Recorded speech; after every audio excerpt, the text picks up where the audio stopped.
While working constantly on my channel throughout the past 2 years, I realized many things. One, that I really love movies. Second, I actually really love movies very much. And third, I can't love individual movies for long. I have watched many films that I never even mentioned on my channel and have no plans to do so anytime soon. The reason behind not mentioning those films is that they are just not there. I like and love many movies among that list, but those movies are not at that level which compels me to talk about them. And also, I don't want to waste so much time as I did for the Halloween franchise. I want to watch beautiful films, talk about them, so that other people can also watch them and move on from them. Hence today I've brought you this list of films that I really like and appreciate and haven't or won't mention them in any other video. I am obviously suggesting you to watch all of these films, hence I'll not be talking in depth about these films and will just tell you what these films has to offer so that you can decide which ones to watch.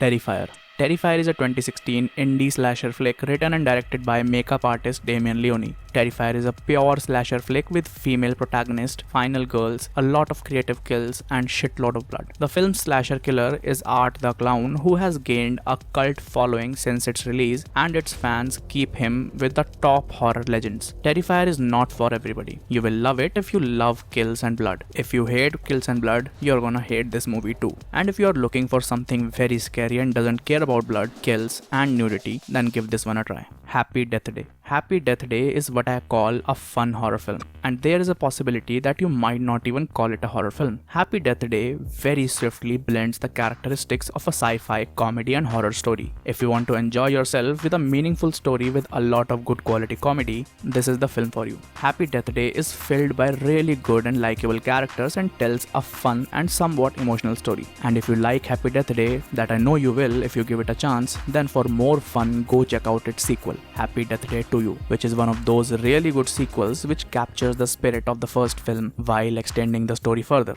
Last House on the Left. Well, to be honest, Last House on the Left is a boring ass movie. It is a story of sexual assault, torture, brutality, and revenge. But nothing in this film is somewhat likable. The victims of all the bad things brought everything onto themselves, and nothing else impressed me. The only point or reasons to watch this film is that it is very famous and is made by Wes Craven, who, if you don't know, is a master of horror and created phenomenons like Nightmare on Elm Street and Scream. Freaky. Freaky is another movie that I call a fun horror film. Freaky, like Happy Death Day, has a concept inspired by some other movie and similarly blends characteristics of slashers, comedy, and horror stories. If you crave a fun experience with good comedy with some meta jokes and Easter eggs, well, this is the film for you. Freaky is funny, has very well executed and creative kills with some really meaningful character moments. If you are not a horror fan, you will enjoy yourself while watching this film. And if you are a horror fan, you'll have one of the best and fun experiences you might have ever had. 10 Cloverfield Lane. 10 Cloverfield Lane is a thriller movie released in 2016. The story follows Michelle, who after a car accident finds herself in an old man's basement.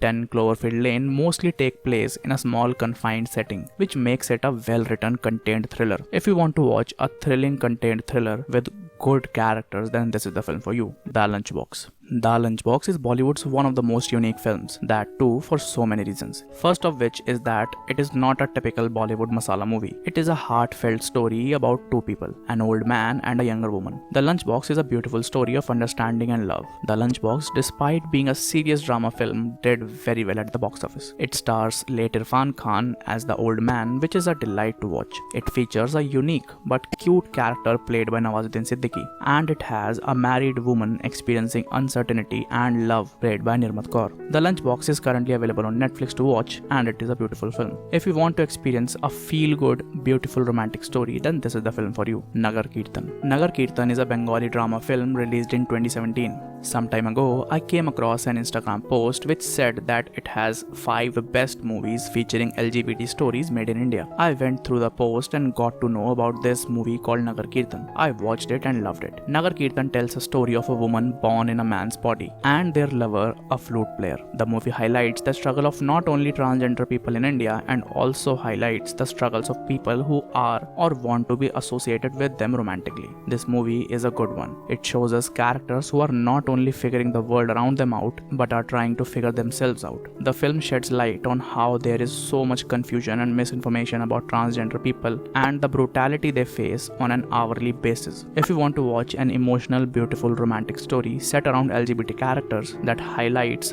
real issues, then this is the film for you. One last thing, this guy really has a bright future. Zodiac. Zodiac is David Fincher's thriller movie released in 2007. According to me, Zodiac is not only one of the best crime thrillers I've ever watched, but it is also one of the most underrated movies of all time. So don't look at its poster because it's shit. Don't watch the trailer because it is full of spoilers and butchers the movie and communicates very badly about what the film is. Just go and watch it because it is one of the best, and when I say one of the, I mean top 3 best thrillers of all time. So if you want a thrilling experience, watch Zodiac on Netflix. 12 Angry Men. I always believed that simple drama movies are boring. The TV drama is cheap and movie drama is repetitive and stale. But when I watched 12 Angry Men, I got to experience that top-notch quality drama which gave me one of the best movie experiences of my life. 12 Angry Men follows a story of 12 jurors who has a responsibility to give judgment on a murder case in which the prime suspect is a young teenager. The young teenager's fate is in the hands of these 12 angry men. And you know what? This movie is a fucking masterpiece. Let me just say that this movie's clever camera work and lighting is beyond my knowledge to analyze. But one thing that I can comment on is the way this movie maintains tension throughout its runtime, despite the whole movie being set in just one room. It gives enough screen time and importance to all 12 jury members and still shows flawless drama, acting, and so powerful characters that you can't resist but sympathize with them.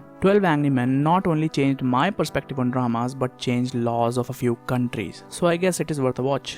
Don't Breathe. Don't Breathe is a story about a robbery in an old blind man's house. This blind old man is no ordinary human being. He is vigilant, skilled, brutal, and not your typical good guy. He knows how to defend himself and his house with all its secrets. Don't Breathe features brutality, kills, blood, and a lot of thrill. If you are looking for those things, this is the movie for you. And if you like what you see in Don't Breathe and want to see more, go try its sequel, Don't Breathe 2, which I watched in a theater all alone, didn't disappoint. Revenge. Revenge is a French rape revenge film released in 2017. Rape revenge subgenre has a reputation of going bonkers with its torture, rape, bloody, and gory scenes. Before Revenge, the only rape revenge I had heard of was I Spit on Your Grave, which has the worst ratings but still has many sequels. Unlike generic rape revenge stories, Revenge is not terrible. It follows the character of Jennifer who gets violated and then she takes revenge from her violators. To be honest, Revenge is a bit unrealistic and sometimes over the top. But the thing is that it is totally fine because it makes Revenge a very entertaining and enjoyable movie. This film has some very nice kills and some great chase sequences. So if you are looking for a rape revenge story where the female protagonist kicks ass and has a lot of blood to lose and few rapists to kill, then check out Revenge on Netflix. The Babysitter. I mentioned in my favorite emotional movie video that making me laugh is a hard nut to crack. Well, The Babysitter managed to crack that nut very easily. The Babysitter is a horror comedy slasher flick currently available on Netflix. The Babysitter is one of those rare horror flicks where a male is the main victim and is also one of those films that made me really laugh my ass off. The movie has its issues, but I guess those dialogue problems don't exactly transfer to non-native English speakers. This is a seriously unserious movie which is made to just make you laugh. So if you are looking to be laughed, then go check out The Babysitter on Netflix. And if you like what you see and want more of it, don't check out its sequel because it is full of shit. The Slumber Party Massacre. The Slumber Party Massacre is a slasher flick released in 1982 and it is one of those post-Halloween slasher films that is actually good. But this movie is made by women and it has realistic female characters who don't feel like cardboard cutouts. Slumber Party Massacre has everything that a slasher of that era needed. Boobs, pot, sex, blood and gore. But still, it is a well-made film which has its own really scary and thrilling moments. Well, I personally liked this movie and I think if you enjoy classic slashers, then you will too. Before leaving this movie, I have a theory that Scream's some chase sequences were inspired by this film. If you have watched Scream, then check this one out and tell me in the comments if you think so too. Silenced. Silenced is a 2011 released Korean film which tells the story of events that happened in Korea in 2005. Silent is a drama whose story revolves around child molestation. The movie is very well made and was so influential that because of this movie, South Korea amended their laws around child abuse. If you are looking for a movie which hits you hard with its scenes where little children are violated, the actors do such an amazing job that you just hate the violators from the bottom of your heart, then this is the film for you. Let me warn you, this movie is not easy to watch. It is very emotional and the molestation scenes are long and hardcore. They can really fuck you up pretty good. So buckle up before you watch it. One thing that I wanna share with you about this film, that I got to know about this film through a channel called Accented Cinema. The creator of the channel posted a video about this movie and he mentioned about the influence of this movie. I realized how good this movie is because I followed that channel and watched the movie. I want you to do the same because this movie is really impactful. Cabin in the Woods. Cabin in the Woods is another fun horror film which is not only funny but also very meta. Concept of Cabin in the Woods might just blow your mind. Cabin in the Woods is a movie for horror fans. If you are a true horror fan, you are really in for a treat.